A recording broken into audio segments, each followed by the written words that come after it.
क्या होता क्या है कि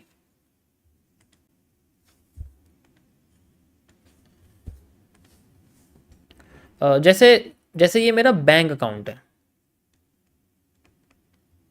मैं आपको ना पहले दो सिस्टम बताता हूँ यहाँ पर। देखो इस फाइनेंशियल मार्केट में दो तरीके के नेटवर्क होते हैं। नेटवर्क जो होते हैं ना दो तरीके के होते हैं। एक नेटवर्क होता है आपका सेंट्रलाइज्ड, ठीक है। एक नेटवर्क होता है आपका डिसेंट्रलाइज्ड।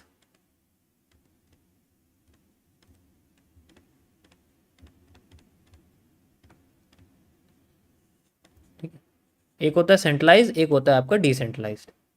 सेंट्रलाइज में क्या होता है कि यहां पर बैंक्स आते हैं, बैंक्स। अब बैंक से पैसा मैं किसी ऐसे चीज़ों में डालूंगा जो नेटवर्क यानी कि है सेंट्रलाइज्ड ही, ठीक है, लेकिन कंट्रोल नहीं है। सेंट्रलाइज नेटवर्क का ही एक हिस्सा होता है, लेकिन वो क्या होता है, अप्रूव्ड नहीं होता। अप्रूव्ड नहीं होता, ठीक है, नॉट अप्रूव्ड बाय कंट्री, या मे भी आप कह सकते हो कि कुछ भी चीज़, ठीक है।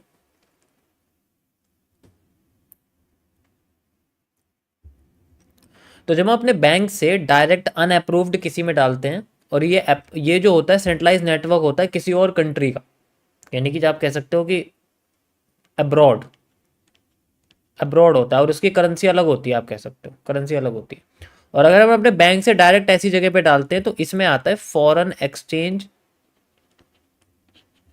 मैनेजमेंट, फीमा।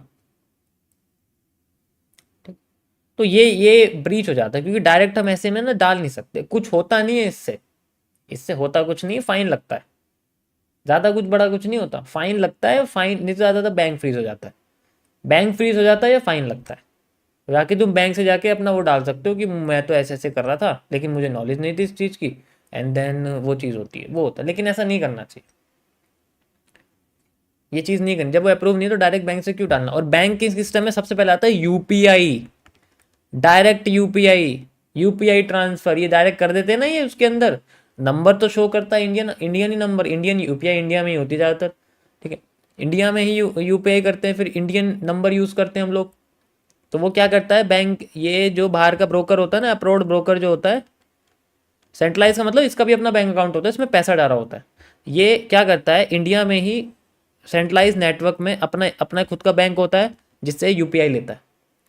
हमने यूपीआई भेजी इसको, यूपीआई, अब इसका बंदे का भरोसा नहीं है कि ये हमसे भी यूपीआई ले रहा है या बाद में किसी बैटिंग ऐप या किसी इलीगल ऐप में डिपॉजिट विड्रॉल कर रहा है, ठीक है। Got it. इसलिए यहां पर फ्रीज हो जाता है अकाउंट।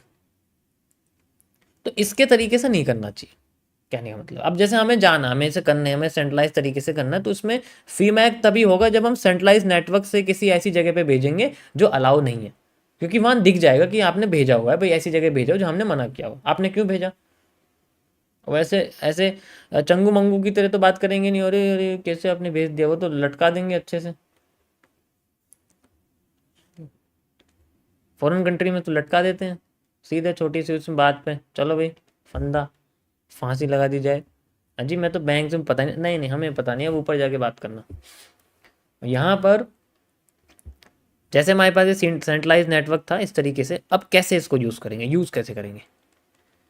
यहाँ पर करने के लिए इसका कोई मतलब ही नहीं आएगा।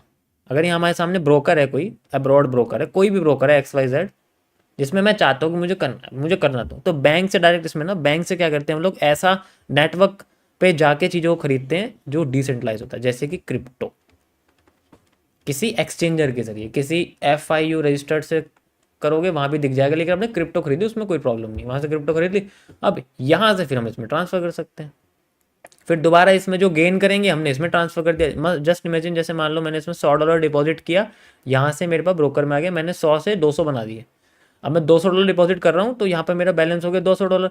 अब मुझे क्या करना है, जब मैं इसका टैक्स भरूंगा मान लीजिए, तो मुझे बता देना कि मैंने $100 ट्रेडिंग से बनाया, इसके ऊपर जो भी कैपिटल टैक्स लगेगा 30% 40% जो भी लगेगा। अब तुम छुपा रहे हो कि मैंने तो गलत तरीके से बनाया है, जो है अलग तरीके से बनाया, तब तो ये 70% टैक्स लगेगा इस पर, तब 70% लगेगा। जब तुमने डिस्क्लोज नहीं किया, कर दिया तो 30% लगेगा। वही नॉर्मल जो टैक्स स्लैब होता है, ठीक है। लेकिन इसके साथ ऐसा नहीं है कि आपके 12 लाख से ऊपर प्रॉफिट है तभी लगेगा। इसमें अगर 12 रुपए का प्रॉफिट है ना, उस पर भी 30% लगेगा क्योंकि इन्होंने इसको बिल्कुल प्रूफ नहीं, प्रो नहीं कर रखा, मतलब बिल्कुल तरीके से नहीं बता रखा। USDT deposit into broker, broker withdrawal into USDT using the TRC network, और ETH से करोगे तो ज़्यादा महंगा पड़ता है, ETH या TRC network. And then we have the USDT. We can sell this USDT to a P2P version, peer-to-peer transaction through a exchange, any exchange like anything, crypto exchange. And then we have the money, cash in our bank account. That's it. ये हवाला वाला मत बोलो यहाँ पर, ये मॉडिटर, ये हवाला बोलने वाले को पकड़ो जरा एक बार। याद आते नोट की जो है कहानियां सुना रहे हैं यहाँ पर।